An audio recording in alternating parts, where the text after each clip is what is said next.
আমি কিন্তু চাইলেই তাকে ফেলে দিতে পারবো না। প্রতিদিন প্রতি মুহূর্তেই হয়, এটা আসলে এখন আর ঝগড়া পর্যায়ে নাই। আসলে হয় কি, অনেক বছর হয়ে গেছে তো আমাদের বিয়ে।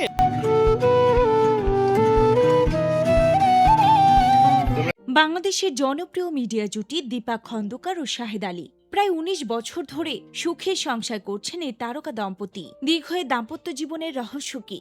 এই প্রশ্ন ভক্তদের মনে বহুদিনের। সম্প্রতি এক সাক্ষাৎকারে সেই রহস্যই খুলে বললেন দীপা ও শাহেদ। দীপা খন্দকার বলেন, প্রত্যেক দম্পতির মধ্যে মান অভিমান হয়, তবে আমাদেরটা কখনোই বড় ঝগড়ায় রূপ নেয় না। এটা আসলে আমাদের নর্মাল জীবনের খুনসুটি। কারণ ও জানে যে এটা আমাদের কাজ, বা এটা আমাদের সংসারের দায়িত্ব আর কাজ এসব করতে করতে দিন কেটে যায়। শাহেদ আলী বলেন, একটা ভালো সংসার মানে ভালোবাসা, সহনশীলতা আর ধৈর্য। ছাড় দিতে জানতে হয়, বুঝে নিতে হয়, তবে একটা গুড হোম তৈরি হয়। একই পেশায় থাকার বিষয়টিকেও তাদের সম্পর্কের বড় শক্তি বলে মনে করেন দীপা। তিনি বলেন, আমরা একে অপরের কাজের পরিবেশটা খুব ভালোভাবেই জানি। কে কোথায় শুটিং করছে, কখন ফিরবে, এসব জানার কারণে বিশ্বাস আর নিশ্চিন্ততা থাকে। তারা আরো জানান, নিজেদের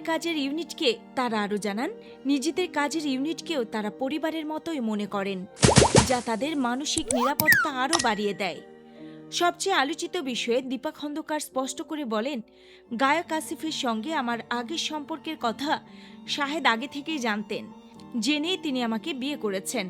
এ বিষয়টি নিয়ে তিনি কখনোই আমাকে অবিশ্বাস করেননি। স্ত্রীর অতীতকে সম্মান করেই ভালোবাসা ও বিশ্বাসের জায়গা থেকে সম্পর্ক গড়ে তুলেছেন শাহেদ। আর সেখানেই হয়তো লুকিয়ে আছে ১৯ বছরের সুখী দাম্পত্য জীবনের আসল রহস্য।